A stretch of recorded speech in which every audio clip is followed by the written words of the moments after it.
About the external signs of faith. According to our ancient traditions, sacred scriptures, and legends, during invocations and hymns, as well as when entering our sanctuaries and shrines, we mark ourselves with the holy sign. Noto.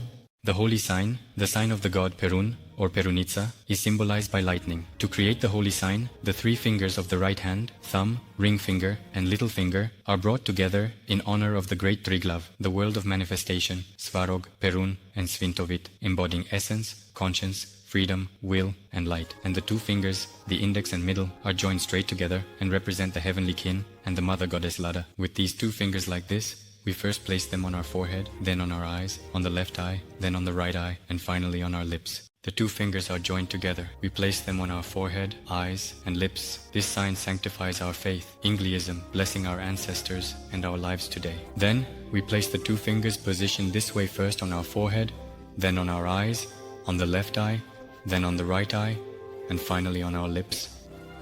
With the sign, we sanctify our faith, yngliism, which blesses our ancestors and lives today. The sign enlightens the mind, eyes, and lips, sanctifying speech and protecting from blasphemy. Bowing during invocations and hymns shows respect and gratitude for our gods and ancestors. We place the holy sign on our forehead to enlighten the mind that seeks the wisdom of our gods and ancestors, on our eyes to illuminate our vision and see the true creation of our gods and ancestors, and on our lips to sanctify our speech, especially when we utter the word of God and the wisdom of God, which come from our mouths and protect our lips from blasphemy. Bowing our heads during invocations and hymns expresses our respect for our ancient and beloved gods and for our wise and great ancestors, as well as our gratitude for their help in all our deeds and creations.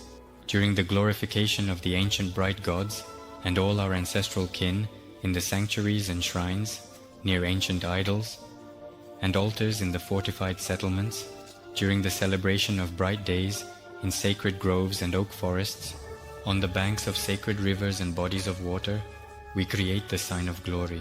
To create it, we first place our open right palm on our heart, and then we raise it, straightening it towards the heavenly Svarog, and proclaiming, "Glory to the gods and our ancestors."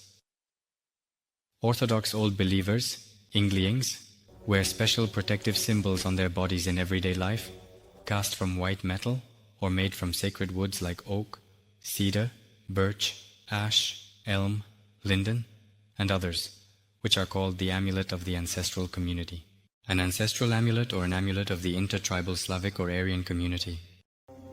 Every amulet worn by an Orthodox old believer, an yngling, is constantly connected in one way or another to the ancient spiritual sources of the old faith. Moreover, the material from which a particular amulet is made is itself a constant source of natural healing power, energy, and vitality. Most Slavic and Aurelian amulets are typically, traditionally, and commonly crafted from silver, and this noble metal is considered sacred and highly revered to the faithful ynglings, as it has long been known for its very beneficial effects on the body of any white person, and revered by the community. Runic amulets are often used, inscribed with protective runes or spells, and amulets made in the shape of a specific rune. Amulets made from sacred trees have a beneficial effect, each amulet endowed with healing power. Priests, clergy, elders, and community leaders have thumb-sized symbols worn on the chest over sacred garments. Body amulets made from ancient and sacred trees also have a very beneficial and protective effect on a person, since each amulet is endowed with a special natural healing power. Priests, clergy, elders, and community leaders, in addition to their personal, ancestral, or community amulets, have thumb-sized protective symbols, which are worn on the chest over festive or sacred garments.